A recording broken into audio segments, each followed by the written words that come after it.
जिस तरह से बोलते या बात करते वक्त हम ठहरते हैं, सांस लेते हैं, आवाज को धीमा और ऊंचा करते हैं, लबो लहजे और बॉडी लैंग्वेज से बात को समझने और समझाने की कोशिश करते हैं, उसी तरह लिखते वक्त हम फीलिंग्स को वर्ड्स के जरिए कन्वे करते हैं और वर्ड्स के जरिए फीलिंग्स को कन्वे करने के लिए हम पंक्चुएशन मार्क्स का सहारा लेते हैं। जरा सोचिए कि क्या आप अंग्रेजी की एक पूरी तहरीर बिना फुल स्टॉप कैपिटल लेटर्स के पढ़ सकते हैं, भले वो कितनी ही अच्छी क्यों ना हो। यकीनन ऐसा मुमकिन नहीं है। पंक्चुएशन मार्क्स की अहमियत को नजरअंदाज नहीं किया जा सकता। कोई भी पीस ऑफ राइटिंग उस वक्त तक अच्छा नहीं होता जब तक वो वाज़ेह या क्लियर ना हो, और कोई भी तहरीर उस वक्त तक क्लियर या वाज़ेह नहीं हो सकती जब तक वो वेल पंक्चुएटेड ना हो। इसीलिए पंक्चुएशन मार्क्स का इस्तेमाल सीखना बहुत ज़रूरी है। अगर आप पंक्चुएशन मार्क्स को जानना और उनका इस्तेमाल या उनका यूज सीखना चाहते हैं तो आइए आगे बढ़ते हैं। इससे पहले हमने फुल स्टॉप के रूल्स को देखा है और अब हम क्वेश्चन मार्क को देखते हैं।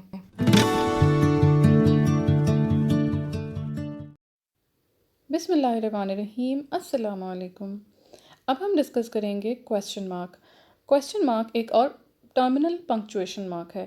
टर्मिनल मार्क यानी कि वो मार्क जहाँ पे कोई सेंटेंस एंड हो रहा होता है।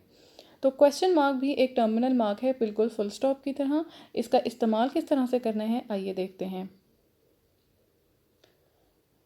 क्वेश्चन मार्क को हर इंटेरोगेटिव वर्ड या सेंटेंस के एंड में इस्तेमाल करते हैं। इंटेरोगेटिव वर्ड किस तरह से होगा, जैसे कि देखिए व्हाट, इंटेरोगेशन हो रही है, यहाँ पे क्वेश्चन मार्क आ गया। कोई भी क्वेश्चन जब आप लिखेंगे, कोई भी क्वेश्चन, तो उसके एंड में क्वेश्चन मार्क आएगा और क्वेश्चन मार्क ही ये बात इंडिकेट करेगा कि ये एक क्वेश्चन है। It has the power to end a sentence, क्योंकि ये एक टर्मिनल मार्क है। रूल नंबर 1 क्या है क्वेश्चन मार्क को यूज़ करने का?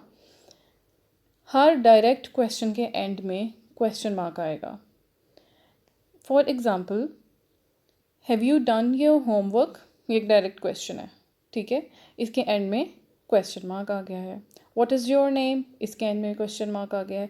अगर यहाँ पे फुल स्टॉप होगा तो ये क्वेश्चन नहीं कंसिडर होगा, और इसके एंड में क्वेश्चन मार्क होना इसलिए ज़रूरी है क्योंकि व्हाट इज़ योर नेम किसी बंदे से जब आप पूछ रहे हैं तो डेफिनेटली उसने इस बात का जवाब देना है, रिप्लाई करना है, तो इसलिए यहाँ पे क्वेश्चन मार्क ज़रूर आएगा। Where do you live. अब एक और एग्जाम्पल है, what is the time he asked. ये डायरेक्ट स्पीच है, तो डायरेक्ट स्पीच में डायरेक्ट क्वेश्चन हो रहा है, जैसे यहाँ पे था कि it should follow every direct question, तो ये डायरेक्ट स्पीच है। और इसलिए यहाँ पे भी जहाँ पे क्वेश्चन एंड हो रहा है, what is the time, time पूछा जा रहा है, ठीक है, तो वहाँ पर क्वेश्चन मार्क आ गया और उसके बाद कोटेशन मार्क्स आ रहे हैं, यानी कि कोटेशन मार्क्स के अंदर है question mark. Rule number 2, don't use a question mark after an indirect question.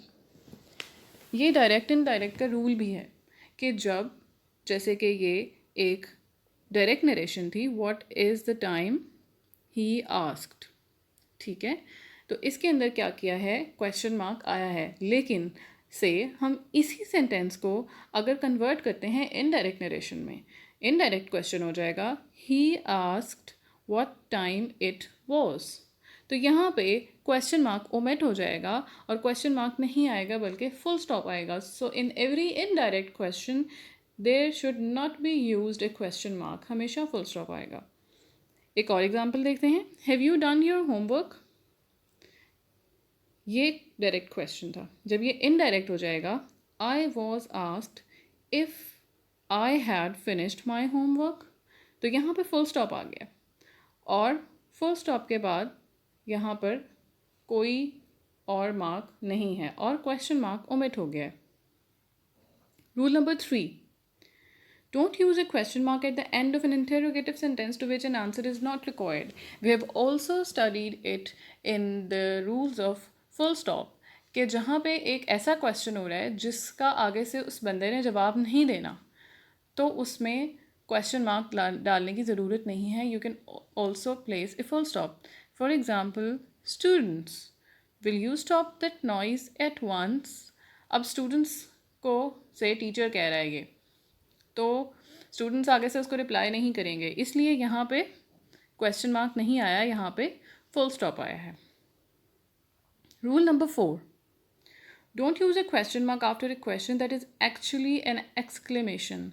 जहाँ पे एक्सक्लेमेशन हो, for example how dare you, ठीक है, तो ये क्वेश्चन मार्क नहीं आएगा यहाँ पे। यहाँ पे अगर इसका राइट एक्सप्रेशन हम देखें तो यहाँ पे इस तरह से कहना ज़्यादा सही होगा, हाउ डेयर यू, और आगे एक्सक्लेमेशन मार्क आएगा। Rule number 5, A question mark is enclosed in parentheses when the fact is doubtful। अगर कोई डाउटफुल फैक्ट आप लिख रहे हैं तो वहाँ पे आप ऐसे कर सकते हैं कि उस फैक्ट के आगे ब्रैकेट के अंदर क्वेश्चन मार्क डाल दें विद इन द सेंटेंस। कैसे? America was first visited by white man in AD 1000 और आगे ब्रैकेट्स के अंदर क्वेश्चन मार्क आ गया। अब ये एक डाउटफुल फैक्ट है, इसलिए ये क्वेश्चन मार्क ही बता देगा पढ़ने वाले को कि राइटर इसके बारे में श्योर नहीं है। Before moving on, let's have a look on our social media accounts. You can also follow us on our social media platforms. क्या आप जानते हैं कि आज का दिन तारीख में क्यों अहम है? अगर नहीं तो हमारे इंस्टाग्राम पेज पर आइए, यहाँ आपको हर दिन की तारीख से मुताल्लिक़ मालूमात मिलेंगी। हमें ट्विटर पर फॉलो कीजिए, हमारा हैंडल है @thegkquestions। We have also created a whole playlist on essay writing on our YouTube channel. Go and check it out. You can also send us your queries on our email. All the links are given in the description box below. Rule number 6, जब एक से ज़्यादा question marks हों एक sentence के अंदर तो आपने क्या करना है? अगर तो वो सारे आपस में रिलेटेड नहीं हैं और उनकी अलग, हर एक क्वेश्चन की अपनी अहमियत है, हर एक क्वेश्चन बहुत ज़्यादा इम्पोर्टेंट है, तो आपने एम्फेसिस भी देना है उन सवालों के ऊपर। तो इस सूरत में आप क्या करेंगे कि हर क्वेश्चन को, जैसे हम हर नए सेंटेंस को कैपिटल लेटर से स्टार्ट करते हैं, उसी तरह हर क्वेश्चन को कैपिटल लेटर से स्टार्ट करके और एंड कर देंगे क्वेश्चन मार्क पे। इसी तरह 2, 3, 4 जितने भी क्वेश्चन आपने इन लाइन पूछने हैं वो पूछ लेंगे।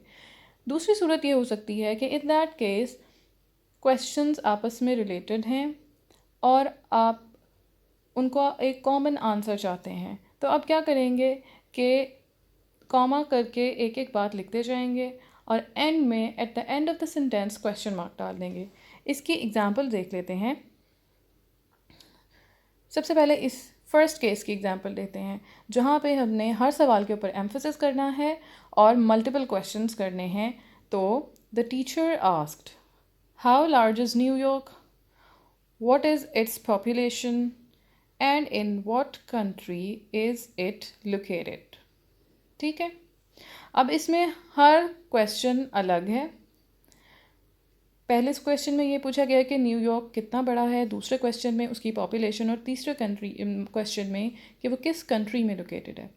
इन तीनों बातों का अलग अलग जवाब चाहिए पूछने वाले को, और उसने इसीलिए हर क्वेश्चन को अलग कर दिया है। और हर क्वेश्चन के एंड में ये देखें कि कैपिटल लेटर से स्टार्ट हो रहा है, क्वेश्चन मार्क पे एंड हो रहा है, नेक्स्ट फिर कैपिटल लेटर से स्टार्ट हो रहा है और फिर क्वेश्चन मार्क पे एंड हो रहा है, और फिर इसी तरह से लास्ट क्वेश्चन आ गया है और उसके बाद ये कोटेशन मार्क्स उसके बाद आए हैं। जिस तरह फुल स्टॉप को भी कोटेशन मार्क्स के अंदर रखते हैं, इसी तरह क्वेश्चन मार्क भी, जो कि टर्मिनल मार्क है, उसको कोटेशन मार्क्स या इन्वर्टेड कॉमर्स के अंदर रखते हैं।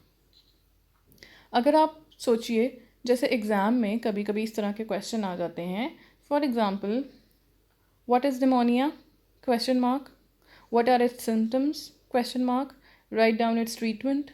तो हर क्वेश्चन की अलग डिमांड है, हर क्वेश्चन में एक अलग बात पूछी गई है।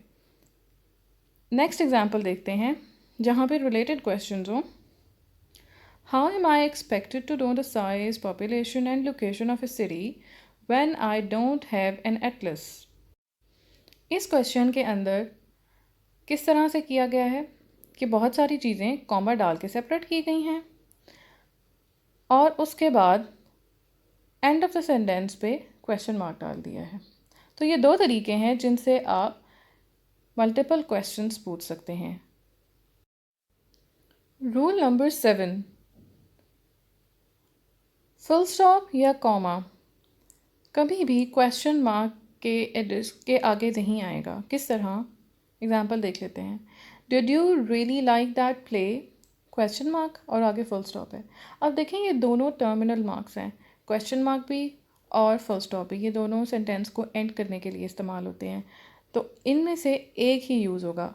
अब क्योंकि ये एक इंटेरोगेटिव सेंटेंस है, it is a question which is direct, तो क्या करेंगे, इसको सही किस तरह से होगा, did you really like that play, और सिर्फ एंड में क्वेश्चन मार्क आएगा। ये एक्सप्रेशन दुरुस्त है। इसी तरह will you come with us, question mark, उसके बाद कॉमा है, फिर कोटेशन मार्क्स आ रहे हैं, and then she asked. Will you come with us, she asked, यहाँ पे क्वेश्चन मार्क के साथ कॉमा आ रहा है। ये एक रॉन्ग एक्सप्रेशन है। सही किस तरह से होगा, will you come with us question mark only, उसके आगे कॉमा नहीं आएगा और इन्वर्टेड कॉमास क्लोज हो जाएंगे। बोनस टिप क्या है? Here is a bonus tip. आप कभी भी एक से ज़्यादा क्वेश्चन मार्क इकट्ठे नहीं इस्तेमाल कर सकते। It is not accepted formally कि किसी बात को एम्फेसिस के लिए 2-3 क्वेश्चन मार्क इकट्ठे डालें। In coming videos we will be discussing all other punctuation marks, so stay tuned. Thank you for watching. Please like, comment, share and subscribe. Press the bell icon to never miss any updates.